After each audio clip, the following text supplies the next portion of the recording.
Yo,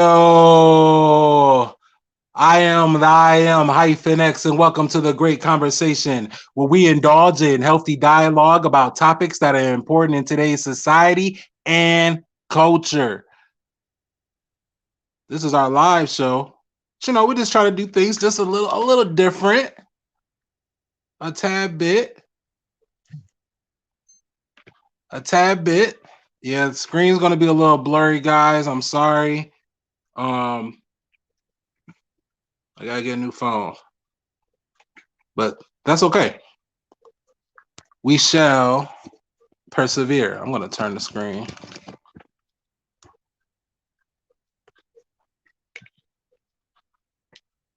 Yeah, that might be better for y'all. All right. So, guys, today we're going to be talking about the show is entitled Slipping and Falling, a Crack Recovery Story. I got a TikToker on. We've been reaching out to people on TikTok to get them to come on to the show. And we reached out to a young man that I seen his TikTok, ran into it, and it's very interesting. The things that I heard, the things that I saw. I'm going to let him tell his own story. Uh, but before we do, I want you guys to also know that you guys are able to go ahead and interact here with us here on the Great Conversation Podcast. What you can do is you go into the comments. You can type in your questions, comments, concerns, things of that nature. I will be maybe we'll drop a link later on. Maybe take some live callers, uh, and maybe see maybe you guys want to ask your questions. Okay, so I just want to give everyone just a couple little things here that slipping and falling a crack recovery story. It says that if you want a substance abuse person or a person that's using crack cocaine, uh, you can look at this as they may be frequently disappearing all the time just to go get high, walk around with dilated pupils, have some type of aggressive behavior, restlessness, increased breathing rate, uncharacteristically irresponsible. Okay, just irresponsible, just out of the norm. Burns on fingers, cracked or blistered lips from smoking. So, to no further ado, I am going to be bringing Mr. Billy Lipz on.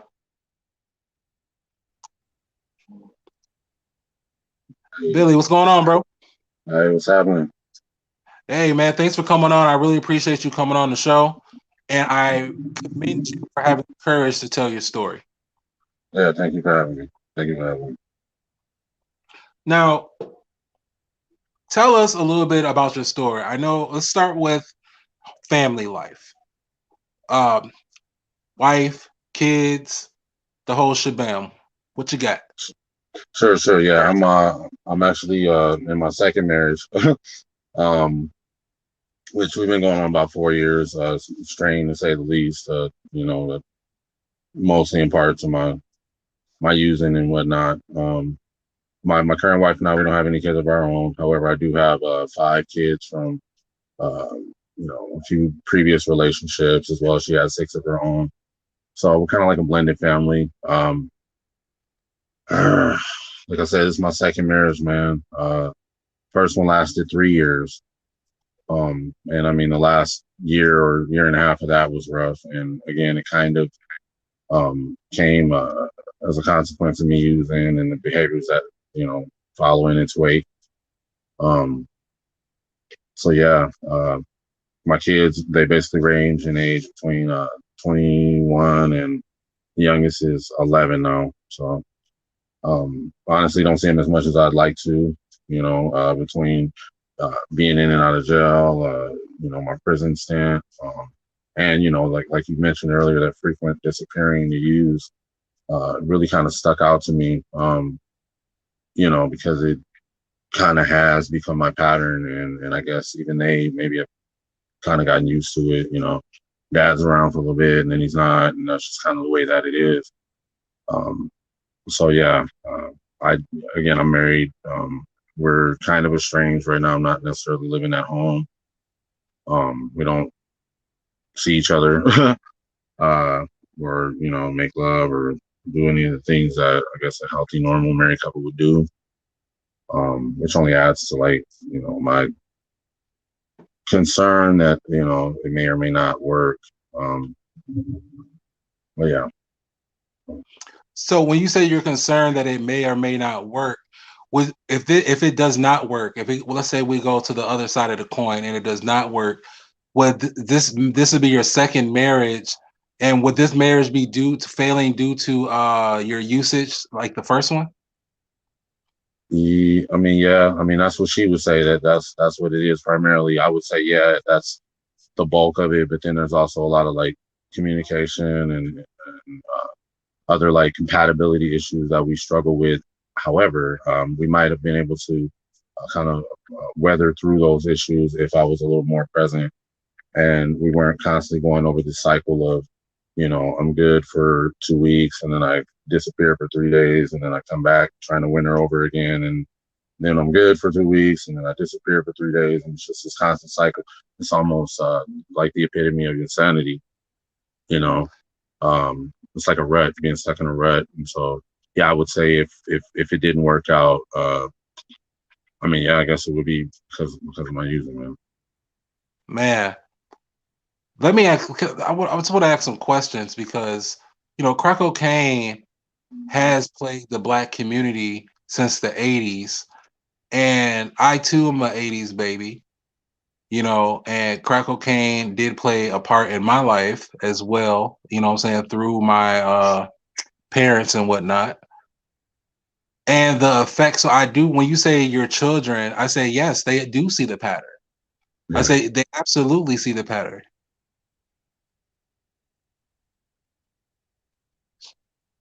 So you're saying that you'll have like a 2 week pattern, like you'll be good for 2 weeks and then you'll disappear. What Yeah. would cause the disappearance? Would it be like some type of stress or something that say, hey, I have to get out of here? Yeah. So I'm weird in my addiction in that I'm not necessarily motivated by stress to use. It's more like when things are good, I feel like rewarding myself. I'm good. I've been going to work, I got my check, the bills got paid, I got a few extra dollars. Uh, Things like that, would motivate me to want to go, to use. Granted, yeah, I do use when stress is present. But primarily for me, I think it's when things are good. It's almost like self sabotage. Like I feel like things are so good. Well, maybe not self sabotage because really, if it is self sabotage, it's not intentional. It's more like inadvertently sabotaging because I feel like things are good, so I deserve to like have this. Um, and I mean, it's just gradually become like a more of like a thing, for lack of better terms. Like it's not necessarily. I'm trying to think of the best word to use. Forgive me. No, go ahead. Yeah, yeah. It's become part of my life. You know what I'm saying? It wasn't always crack. Like before that, let's see, I first messed around with like illicit drugs when I was 23 years old. I met this dude downtown Denver who was from Miami. Real slick talking, well dressed. You know what I'm saying? And he just approached me and said, "Hey, anybody that parties or whatever?" And he gave me a little package with some cocaine in it. It was powder. Okay. Now, some people might say, okay, and he gave it to you, so what? Throw it away, right? Just say no, et cetera, et cetera. We're both from the '80s, so we know the dare and all that. Their Um, program, rough, all that. right, Yeah. right, right. But there was something inside of me, man, like that wanted to try it. It wasn't because I wanted to like be uh like high necessarily. I just wanted to like see what an expansion of my mind in that faction would look like. And so I was receptive to it. You know what I'm saying? I took it home that night. Went in the closet. You know, I've never sniffed cocaine, but I've seen it done on TV before. You Right. know, so you know what I'm saying? So roll up a little dollar and went at it, and you know, I just went nuts, man. I was writing poetry, just all this like creative juice started flowing, and I just felt like this overwhelming like euphoria and like creativity, and I guess that's where it all started for me. Yeah, from that moment, it didn't necessarily become a habit right away, but eventually I would learn like where to find it at and you know who to talk to and the different uh, lingo and whatnot that comes with it. So Right. And um, this is for powder cocaine, right? yeah, yeah, started with powder cocaine, man. Like I said, somebody just walked up and gave it to me, and that was it. I was kind of in love at that point. And what at what point? So it started out you're snorting up. You're like, hey, I got all these. I'm creative. I'm popping because you are an artist. You're a published Right, author. You know what I'm saying? You're a published right. author. You're a musical artist. I think you did some acting too, right? I did a little bit. Nothing on screen, but I did like some plays and stuff like that. Okay. Um, so yeah, So like you became very artsy. At what point did the powder? Did it go from powder cocaine to crack? Because like you said, like in your YouTube, this is in your TikTok. This is bro. This is why I fucks with you because in your TikTok, you said that you was like, why would somebody try crack cocaine with all the negative stigmas? You know what I'm yeah, saying? We done seen New Jack City. yeah, You know what I'm saying? We done went through the wire. Like you done seen all the Fridays, Ezel. You done seen all the stereotypical crackheads, the crackheads right, in the neighborhood, in the city, the mechanics. You done seen right. all of them. What made you say, I'm about to flame this crack up? God, you make it sound so ugly. Not trying to make light of it, but that's real though. no. I feel you. And I appreciate your candor. So, man, first of all, like, hmm, I never saw myself as one of those Ezels, or one of those Pookies, or one of those Gators, which is one of my favorite movies, Jungle Fever. Like, Samuel Jackson played the hell out of that role. Yeah. Because he used to struggle with addiction. A lot of people don't know that, but so it was right up his alley. I don't even know if he was smoking during shooting, you know what I'm saying? But it looked so real. But anyway, to get back to, I never saw myself as one of those stereotypical like addicts, crackheads. Like I never thought that I would, you know, resort to some of the behaviors that were consistent with like smoking dope. You know what I'm saying? I just thought, again, this is at the age of 23, so we're talking about around 2003 is when I, you know, first tried powder. Well, I didn't really get to, uh, like you said, flaming it, flaming it up until, let's see, it was about 5 years later. Yeah, 5 years later, 2008. So About it was a 20. progression. Yeah, about 2008, 2009. Well, Again, so you bro, you flame crack when Barack Obama was in office? bro, yeah, I did. Now I was in jail when he was actually elected into office. I was serving a year in a county jail. Um, Mhm.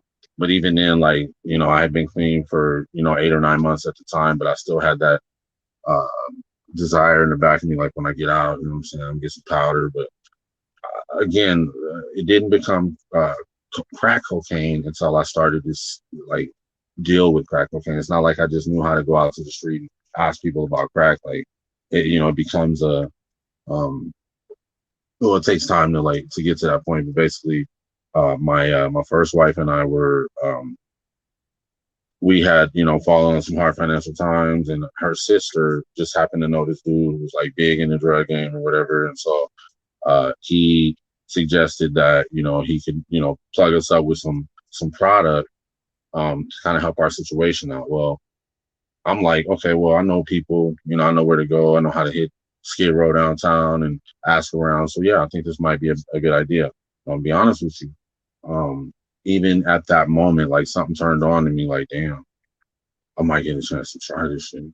You know, and again, it wasn't like I'm looking up to or wanting to be like these stereotypical crack kids that we saw. It was more like an elevation of the mind. I just want to see like how far away from where I'm at I could get, right? And so we started to sell. Yeah, I don't want you to jump over it. You said you wanted to see how far away that you can get from Yeah, where yeah, you're at. yeah. Here, you know what I'm saying? Yeah. So let's Yeah. talk about that. Let's dive into that, bro. So All right. what kind of upbringing did you have? Tumultuous one. Um, my I was raised by my mother, my stepfather, five siblings. We were poor. It wasn't one of those things where we were, poor but wearing Jordans to school. We was like poor and wearing McGregor's to school, or Oh, what so I'm saying, y'all was getting joned on. bro. I used to get so bullied. I remember one time, my mom bought me them, them Velcro shoes, bro. The Velcro shoes, bro. Fat ones? Yeah. And I'm in like the sixth grade, bro, and I used to hate them shoes, man. Like, I didn't understand why I had to wear them. You know what I'm saying? I was so ashamed. Like, but that just became like a pattern of at least my tenure in school was getting bullied and teased and all that shit because of what I wore, or what I'm saying, not having this or not having that, having to duck out on the field trips. You know what I'm saying, because we couldn't afford it. There became a point where I would just throw the slips away, man, and ditch class. You know what I'm saying? Because I got tired of bringing the shit home to my mom and then watching her, be stressed out because she couldn't afford to send us, you know, That's or real. getting to go, or you get to go and then you get that stale ass pretzel sandwich that they give you. You know what I'm saying? All the other kids got Lunchables and the shit that their parents done bought them, and I'm like one of the three in there that got that pretzel sandwich and Brown, that, you know, that bag of chips and that red apple. Yeah. you feel me, bro? And that motherfucker was never ripe. I was never ready Never. to It was eat always very hard. Very hard apple. Damn near a it. pear. Damn near a pear. To So be that real. was my childhood. My mom and my stepdad would fight often. And I don't mean like, we're in the room, give us a minute type fight. I mean, like, we were notorious in the neighborhood for the fights that my parents would get into. I mean, they would talk about it as well. Oh man, did y'all see when his mom was spraying with the road spray and all this and that? It was like a thing, man. And my sister, she would make fun of it. That's my older sister. She's a year older. She would, try to make light of it and laugh about it. But me, it really hurt me deeply because I'm already like walking around like this, you know what I'm saying? And got that fucked up haircut. Man, my stepdad used to cut my hair, right? Now that Oh I'm a man. man and I cut my own hair and I cut my son's hair, I'm like, this ain't that hard. You put some guards on it. You just want to do a little bit taper, you just walk from one level to the next. It's simple there, number. It's easy. Why the fuck am I getting a haircut without no guards, bro? Like, my Wait a shit minute. is Wait a like, minute. You breaking up, bro. You breaking up. bro, I'm sorry, can you hear me now? Let me We got a start now. storm. Yep, you good. Okay. So, man, I would go to school with the fucked up haircut. It's like, and getting a haircut for me wasn't like every bi-weekly thing, it's like once every couple of months. So it was a big deal when I would get my haircut, but then it was also like a big deal when I would get my haircut because my shit was fucked up, man. And I just didn't So understand why. we're looking at domestic violence. Yeah, We're looking at broken home. yeah, We're looking bullying, yeah, poverty. yeah. And how old were you when you first went to jail? I was 18. 18. So when you became a quote unquote black man, you got locked up. Put me right in there. Waste no time. I got drafted right in. Hey, fix your mic for me again. Fix your Okay, mic hold for on me. a second. Hold on a second. Yeah. Sorry about this. No, you good, man. I am HyphenX. Got Billy Lipz here on the Great Conversation podcast, guys. Guys, please feel free to leave comments in the comment section of any questions, answers, concerns, whatever you got for us. Just go ahead and drop it, and please make sure that you share this live. All right. So we're talking to Billy Lipz, and he's talking to us about his childhood coming from poverty, being bullied at school, getting the messed up haircut from the stepdad, you know what I'm saying, which added to the bullying, you know what I'm saying? Like, and then at the age of 18, when he was legally, well, you know how we say black people are grown at 18, he was locked up. Yeah. At the Yeah. age of 23, he tried powder cocaine. By the time 28 came along, he started, like I think most crack um, users do, started off trying to sell it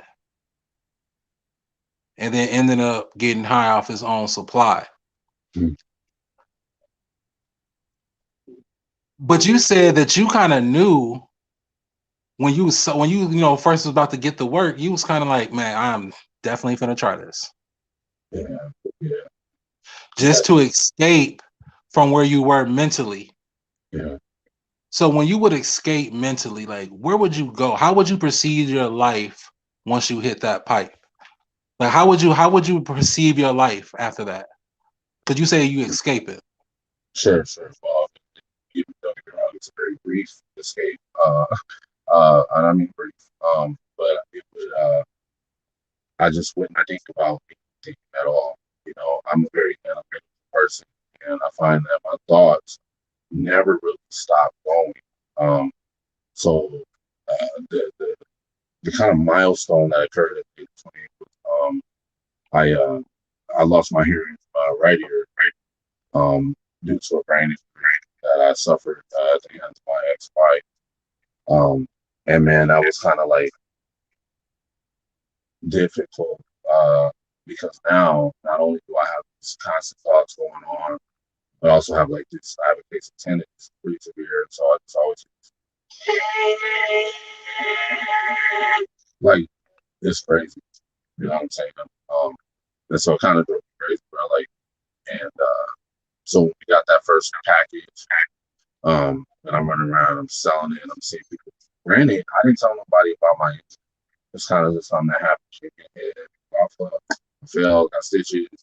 You know, I used to pray that the hearing would come back. I thought maybe God would restore my hearing if I did this or that. I ordered the little miracle soul. I did the little shroud, piece of the shroud of Turin or whatever else that they had going on. Like, I tried every little thing I could from the Did you go religion to the standpoint. doctor? Well, I did that, yeah. What he told me was, he said, well, you know, your hearing impairment is a result of brain injury, not so much of an auditory or hearing issue. So he said, I can take your whole ear out right now and everything that goes with it, put it back in, but you're still going to have the same problem. The issue is not here, but it's here. It's a brain issue. Now, don't get me wrong, I'm sure there's something that could be fixed with, you know, with my substandard insurance. I think they just gave me like the basic, you're fucked up, live with it type thing. But I did get diagnosed with tinnitus. Okay, bad. Yeah. Bro, I Yeah. want to ask you. I don't want to bombard you, but I do. There's a comment in the comment section that I kind of want to read to you. Okay. But like I said, I don't want to bombard you, but I just want to let you know what's about to happen. It says he much more than what he is saying to our relationship. I have no more trust as a result. Dude, I love. What's up, bro? I haven't said anything about our relationship yet. Exactly. So the reason I'm bringing this up because I do want you to respond to it. And I will. You know what I'm saying? This is my wife's question. Like, we haven't even talked about that yet. I don't even know why that's the first thing she do. What she want to do is get online and like tell all my fucking secrets. Oh, you did this, you did that, you damaged my family, you ain't this, you ain't that. Like, no, nigga, we're not even talking about that yet. You can't even sit down and listen long enough to hear the story before you start jumping in and talking about, oh, he's more than this, he ain't this, he ain't that. It's like, it's crazy. And this is another element. See, now I'm feeling stressed out. You know, Jill, that's my wife. I love her. I don't fucking know her. She don't know me. You know what I'm saying? Because if she did, then right now that would be she had to comment and say, I don't know. I'm frustrated. I mean, we don't have to read it if you don't want to read it. We don't want to read it. No, it's fine, bro. It's just like, why is that? You know what I'm saying? What she feels compelled to speak of right now. I have no more Yeah, trust I with do. this woman. I hear what you're saying. You like had to we the conversation is not even done yet. I haven't even spoke about our marriage. So what is she talking Right. about? We were getting the I just felt like because she said a couple things here. She said, I love him and have been with him through everything. The only one. I don't do drugs, never arrested, and got degrees. He's smart, but the drugs have him doing me and my kids filthy. So I'm gonna let you retort to this. This I want you to I want you to say your piece on this because if you're on a road to recovery, this is a part of it. I know, but here's the thing, man. It's So like, go ahead. I cannot communicate with her. I'm sitting here telling my story. I haven't even gotten to the part of the story right away. The first thing she Right. wanted to say, no, you didn't do way more than that. That's the dynamic of our relationship. She'll tell all my secrets. I don't tell none of her secrets. She constantly reminds me what I don't do right. I'm constantly trying to encourage uplift. Like, yeah, I did some fuck shit in my addiction. Does that make it okay? No, it doesn't. But that's all that it was. That type of shit right there that she blasting online for everybody to see while I'm speaking. That's out of pure like disregard for me as a husband, disrespect for me as like a person. I'm sorry, man. I'm not trying to play big. That type of shit is frustrating. I'm sitting here. It can never just be about me. Ever. In that marriage, it can never just be about me. I ain't saying about her. I don't understand why that's where she takes it. And I don't know. I understand what you're saying when you saying because this is when it comes down to it, yes, you may affect other people with your issue, but it's yours. You know what I'm saying? It's yours. It's my own personal issue. You know what I'm saying? Let me deal with my own personal issue. I do understand that. So I'm sorry. I didn't mean to just derail you or No, it's anything. We were fine, man. talking. It's fine. No, I we're was talking I was about. hoping that she would like tune in and just listen and maybe learn a little bit more about me. But her first, inclination is to like go and say, no, you did this and this is what you did. This is who you are. We got to that part of the story. So in 2008, I just don't understand. Like, it's frustrating. There's part of me that wells up, not because I don't value what my wife has to say, but because I really feel that she don't value what I have to say. Because in order for me to say, hey, this is where I'm coming from, she feels that I'm trying to like justify or say that it's okay. I'm saying this is where I'm at, this is what I've done, this is what I'm trying to do. And I mean, that whole shit is like basically, I don't know. No, I hear you, bro. I'm like once again, I do apologize. I didn't mean to I'm derail sorry, you man. there. I'm sorry. Now, I'm gonna put these up on the screen. Are you able to see this, right? I'm gonna Yeah, I put see that. okay. I'm gonna put this up on the screen here. And where do you think do any of these resonate with you? Yeah, the first one, three disappearances. Um, but it wasn't always to get high, but it has become that. There were times where I would frequently disappear and and then once I was able to disappear, the only thing I would disappear is I'm losing you again, bro. I'm okay, losing you. Is your microphone on your? Is it on the ears or on the wire? I want to say that it's on. I think it's on the headset itself. Okay. Yeah, that's better. Whatever you Okay. did, that's better. Okay, Okay. I'm sorry. Go ahead. Sorry. Yeah, I'm just. Uh, yeah. So frequent disappearances. Um, So frequent disappearances, like you said, you'll be disappearing for like 3 days, yeah. 4 days. You know what I'm Yeah. saying? You'll go. Any of these other ones? Do any of these other characteristics resonate with you? Yeah. Characters responsible. Yeah, okay, let's talk about that because I like it the way it says uncharacteristic. So it's something out of the norm. You know Yeah. what I'm saying? Because you wouldn't be able to have all this success. Like you said, you were just in the carpenters union. You know what I'm saying? You're a published author, you're a musician, things of that nature. But would you say that you're because I don't want to call it an addiction. because it's more so of a coping mechanism. Would you agree with that? Yeah. What are you coping? What is it that you're coping from? Where, because when you say you have to get away from right here to go somewhere else, where are you at right here? I'm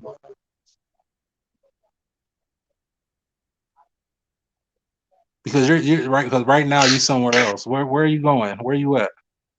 just back to where I always felt like advice, man. So some stuff I didn't do, so, like, I had it. My mother loved me growing up, but she was very hard on not just me, but me and my siblings.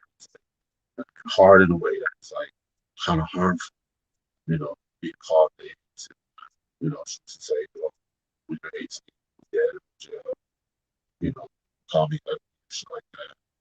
Little things like that. Um, in addition, like this shit. So every time that I try to like sprout up or I finally have my when it comes to my wife, it's just like she takes me right back to that place where I feel like that helps.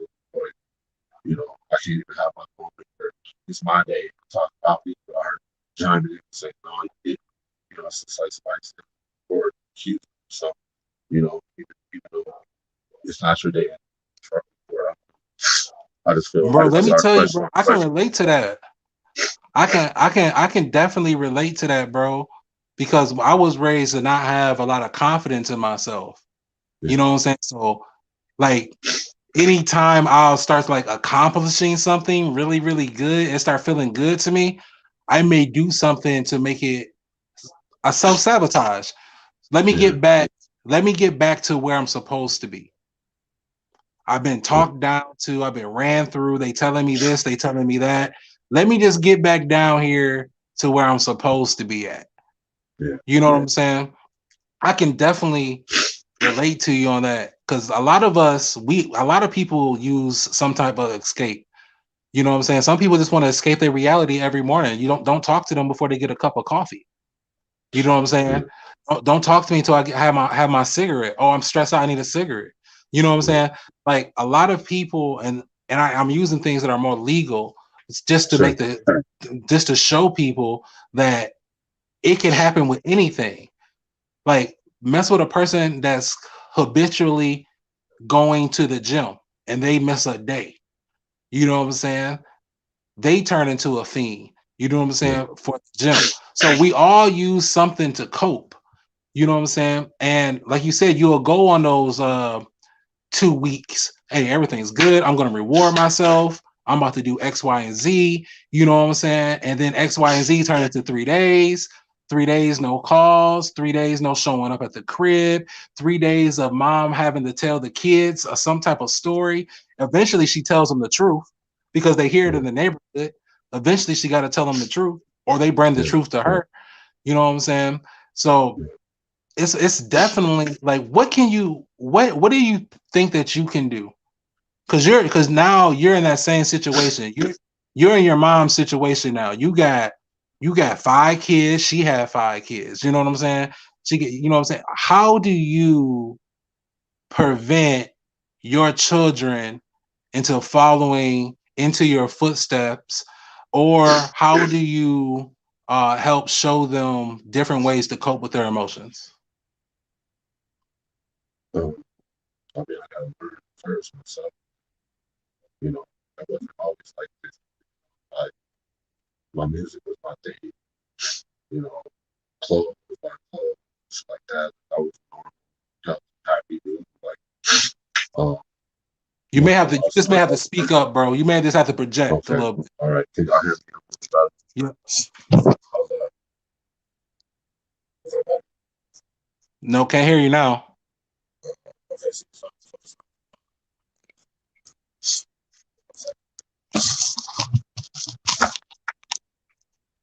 how about now?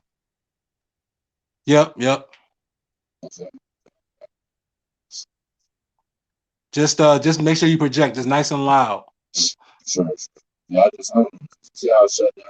Like my whole head is just checking. I was good. I'm not playing big. I'm not trying to point the finger at nobody. It's just like that's a problem. I need to go on a different podcast where we talk about like marriage, like that. That's my mom. I don't need a mother. I need a wife. I already got a mom. I need somebody that's gonna encourage and support. Yeah, she thinks I'm smart. She goes and tells everybody when I fuck up, but she don't tell nobody when I fuck up. You know, if I accomplish something, I don't hear no good job. But when I fuck up, I hear look what she did. It's just crazy, bro. Like, Bro, I know how that feel, bro. I know how it feel to be with a spouse. I know how it feels to be with a spouse and you start piling on L's. You know what I'm saying? I know exactly how that feel because now it's almost I don't want to be around you because I know I disappoint you. yeah, You know what I'm saying? I don't want to be around you because I know I disappoint you. yeah, Some and sometime and let's talk about sometime as black men, right? As black men, they say black men should not be emotional. You know what I'm saying? Like you said, your own mother was calling you little bitch coming up. You was probably crying about something. You know what I'm saying? Oh, don't be a bitch. Da da da da da. Men don't do that. This, that, another. You know what I'm saying? Toxic masculinity is taught. You know what I'm saying? Like it's poison at the well, and 9 times out of 10, it is by the mother because she's going through something. She's going through something, and she's not able to cope with it. I yeah, believe, bro. I believe that the whole key to parenting is knowing where you're fucked up at, and then recognizing that in your kids right off the bat, and also knowing where your parents fucked up at, and making sure that don't happen to your kids. You know what I'm yeah, saying? And then when it comes to dealing with a woman, sometime, bro, I can't believe I'm about to say this, but sometime, bro, you have to. If a person doesn't believe in you anymore due to the things that you have done to them, it's almost best to let them go. Let them glow. Let them go so that you can glow. You know what I'm saying? Because let that be your motivation. You know what I'm saying? Let that be your motivation. Hey, she never believed in me, but look what I'm doing now. I was so encouraged, bro. I was so encouraged when I saw your TikTok.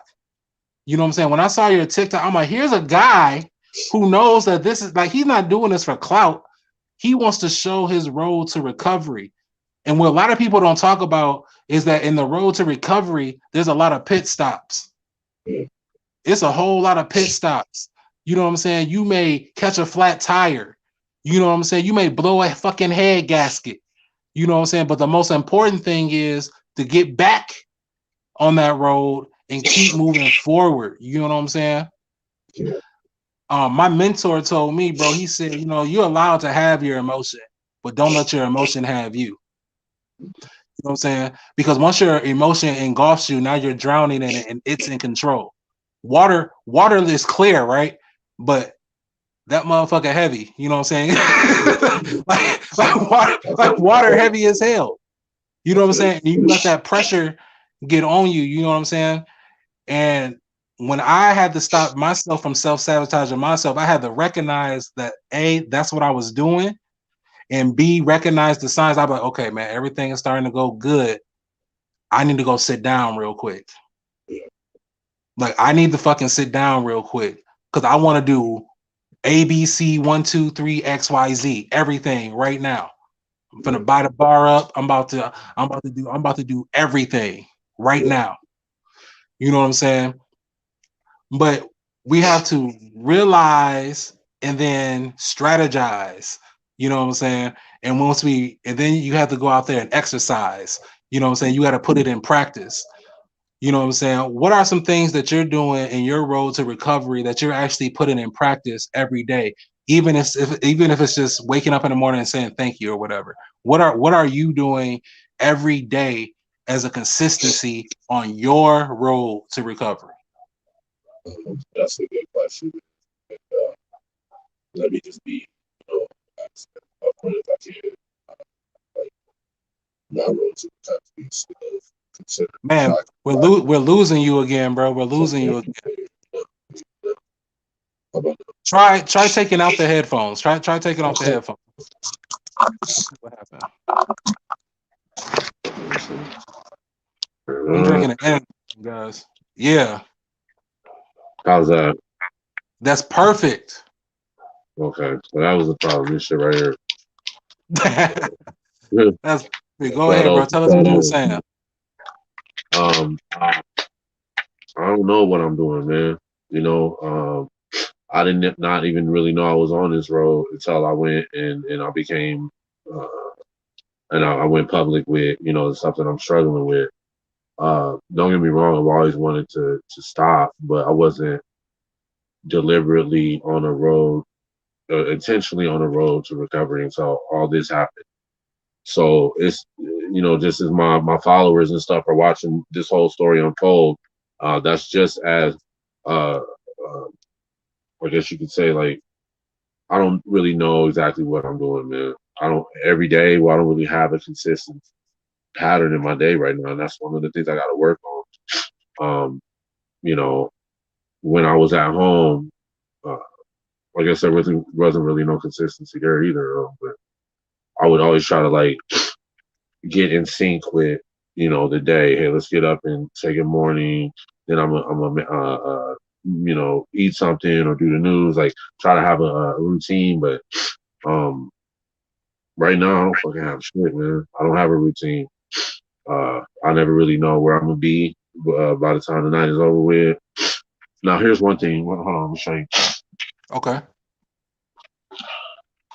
Crossword puzzle.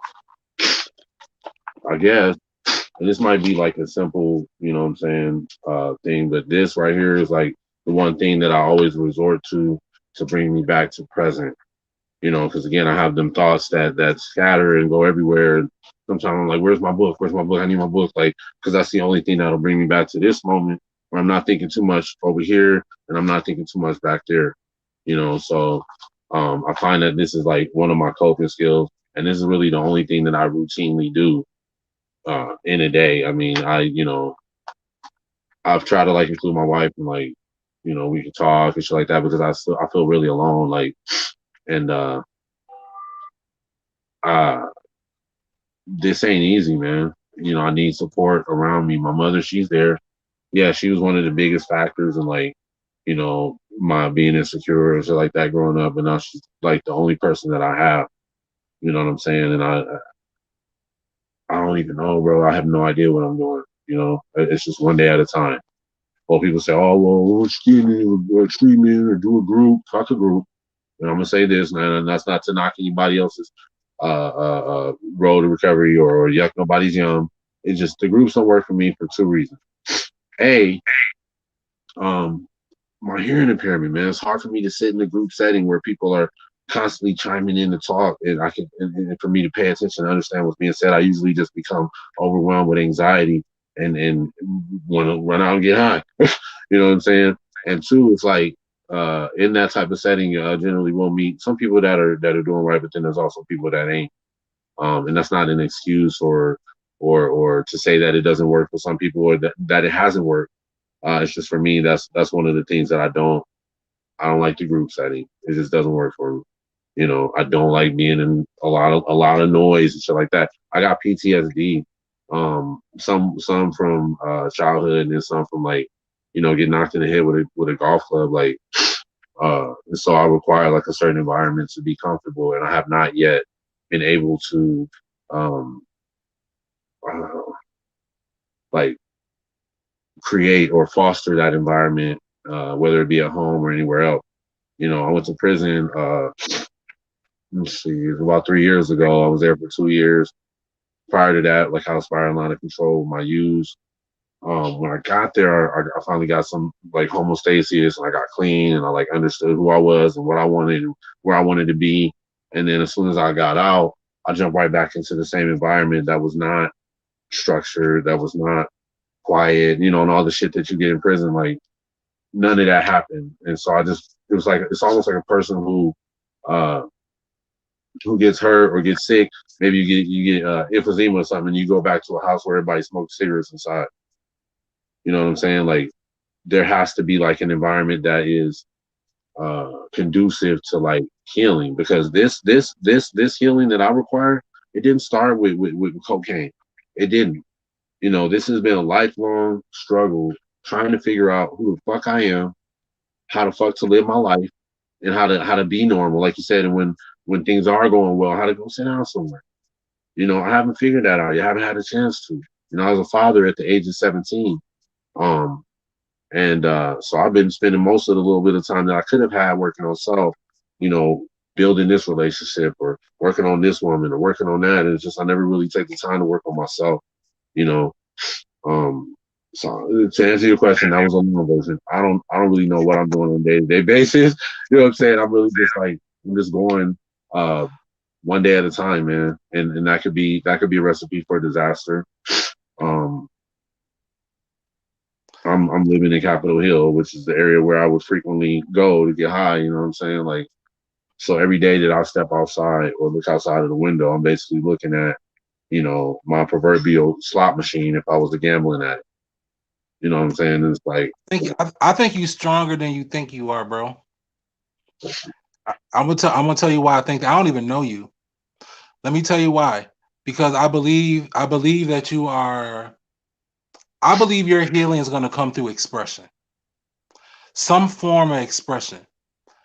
And when you're doing some type of form of expression, that means vibrations are leaving your body. mm, That energy is being released. mm, I suggest we have to control our controllables. You know what I'm mm, saying? Once you want, no matter where you are, no matter where you are, when you wake up, you have the ability to tell yourself, I will be greater than yesterday. You have to hold yourself accountable. You know what I'm saying? To your goals on your own measuring stick. Because mm, this is what I had to do. You know what I'm saying? I was so depressed, bro. I was just in a I'll wake up in the morning, make sure to get all the kids off. She'll go to work. My ex-wife, well, my wife at the time, she'll go to work and everything. And then you know where I will retire to? To a cold, damp, and dark basement. Little mold growing on the couch and everything because it's just mm, damp. But that's where I felt comfortable. I'm Oscar the Grouch. I'm mad. You know what I'm saying? So like you, when I'm saying you, I said me first. Okay, I said me first because these are the things I had to come up out of there. You know what I'm saying? The reason I'm saying that you may be stronger than you think because you don't. When you used to piss in the bed as a child, you wouldn't lay in that same piss spot once you got dry.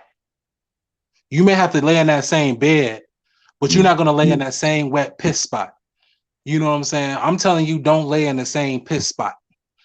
You know what I'm saying? You may be in the environment in which you found your where you found out how weak you were, but also inside your environment is where you're gonna find your strength. Because your strength mm. gotta come from within you. Seeds sprout and grow. You know what I'm saying? And yes, as black men, people look for us to already be a fucking oak tree. You Yeah. know what I'm saying? They look for us to already have it, have all the branches, all the fruit. Damn it. We just celebrated Juneteenth. We've only been freed 100 years. You know what I'm saying? I'll cut you a little slack. You know what I'm saying? But at the exact same time, once you understand what your issue is, it becomes your issue and your responsibility. Like I'm saying, when I'm saying you, I said me first. Yeah. You know what I'm saying? Because I'm telling you things that somebody else told me. Somebody else told me these exact same things. You know what I'm saying? Somebody told me, man, look, you're a nice guy and everything. You just not worth shit. Mm, You got an old woe it's me attitude. It's poor me. Oh, my mom was on drugs. My dad was an alcoholic. He was in prison. Da da da da da. They made fun of me in school. I was fat. Blah blah blah blah mm, blah. Yeah, all that happened to me. You know what I'm saying? All that happened to me. All the girls don't like me. Blah blah blah blah blah. This, that, and the other. My grandparents think so little of me. They put so much pressure on me. I have to be perfect. Blah blah blah. Okay. He said, "You ever wonder why you have all this pressure on you?" I said, "What are you talking about?" He was like, "Take it off. Give the fuck about what they're talking about. Is any of it true? Be honest with yourself. Is any of it true?" When I used to get into my manic rages, I was a fucking asshole. I was hard to be with. When I didn't know myself, bro, I was the fucking Tasmanian devil on LSD. I was out here. You know what I'm saying? Like I was out here, bro. I'm tearing shit up because I don't know who I am, and I'm steady asking somebody else, "Who am I?" It's fucking insane. It's insane. So I understand, bro, when you say like I didn't know who I was. You know what I'm saying? I get that. But are you getting, I ask you this, are you getting to know yourself now? Yeah, I am. Um, I hesitate to answer, I guess, because while I am getting to know myself, there are some things about me that I am maybe not that proud of, or maybe not that excited to like own up to. But it's like this is me, this is who I am, though. And I'm not talking about being an addict or being irresponsible and all that type of shit. What I'm talking about is like I'm street. I grew up in some of the worst parts of Denver, like, and for a long time I tried to like hide that, or I didn't even really know where I was from. We moved around so much that I didn't really have my own neighborhood. But when I finally got to a place and said, "Well, yeah, this is where I'm from. This is who I am." Yeah, we've been to the food bank. Yeah, it's not that I'm proud of it. That's who I am. That doesn't mean that I have to wallow in the behaviors that you know are consensus among that type of demographic. But yes, this is who I am.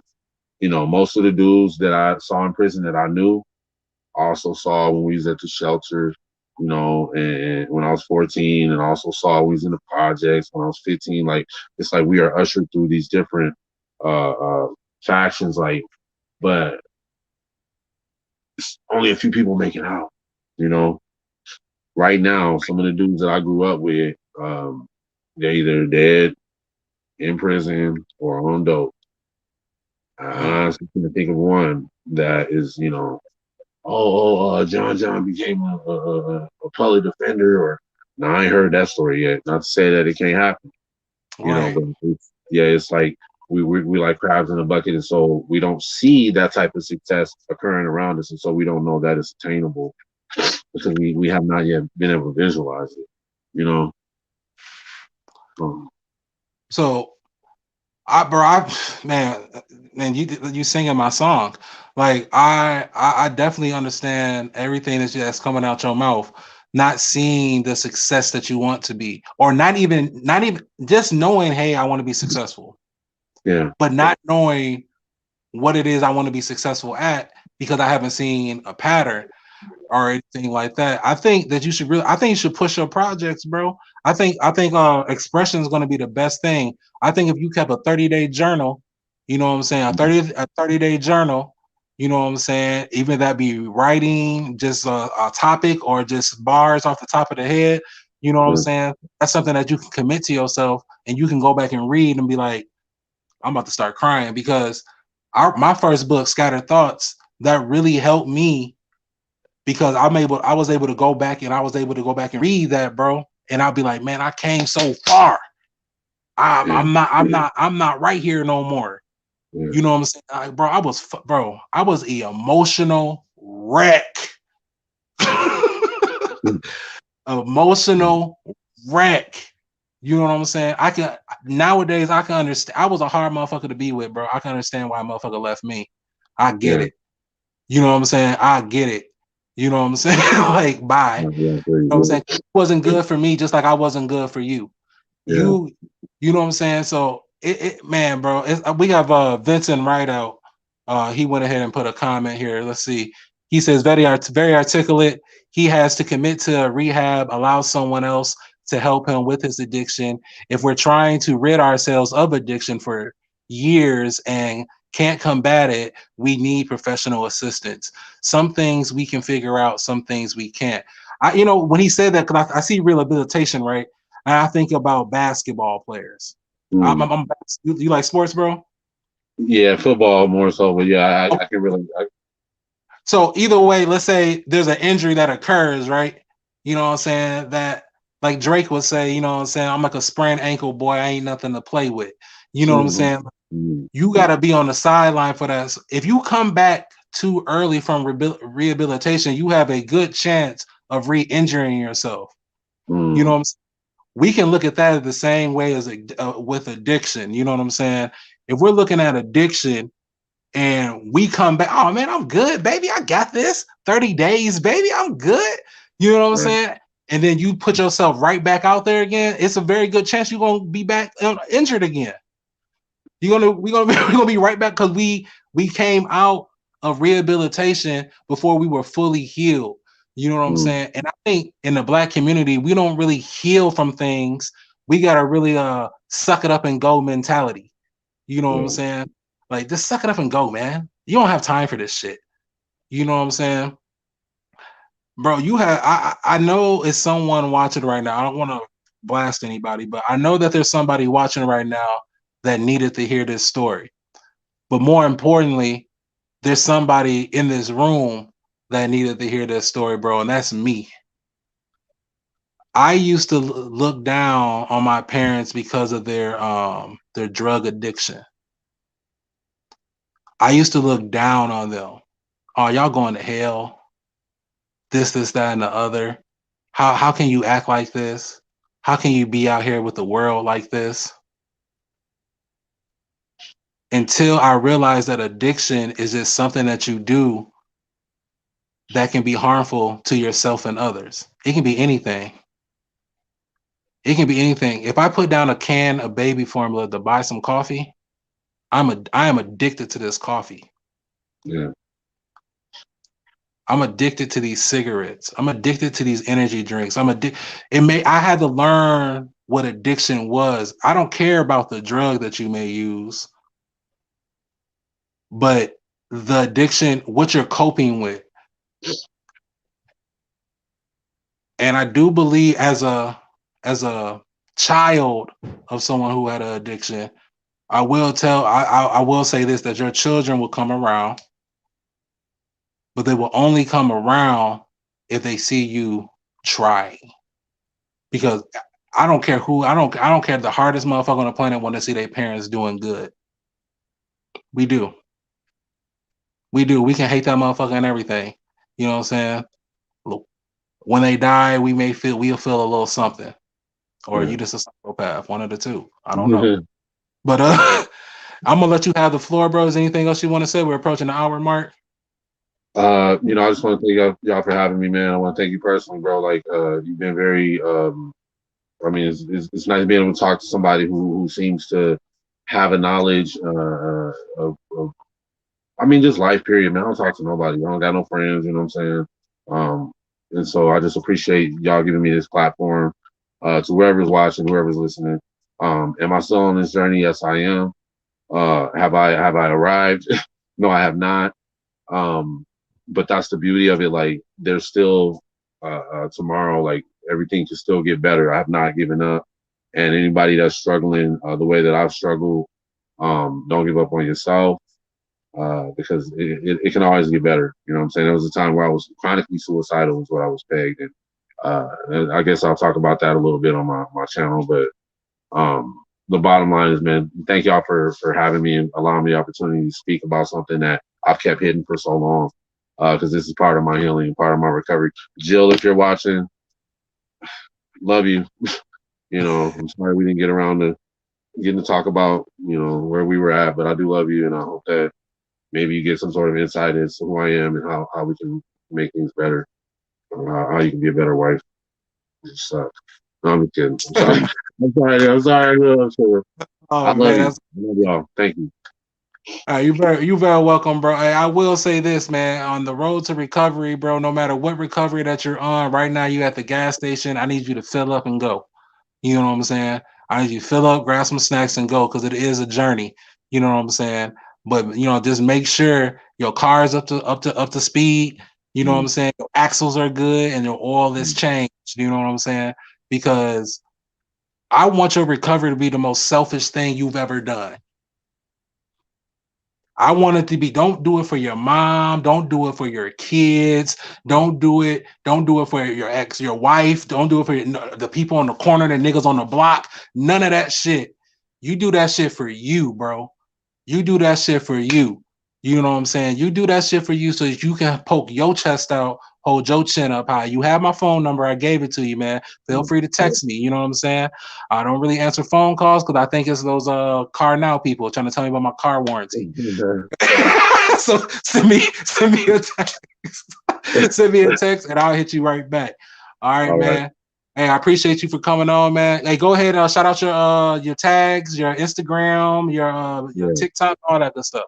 Y'all find me on Instagram at Billy Lipz, Facebook Billy Lipz with a Z, Lipz, and then we're at TikTok at Colfax Crack. That's COLFAXCRACK, like your drug. Yeah. Boom.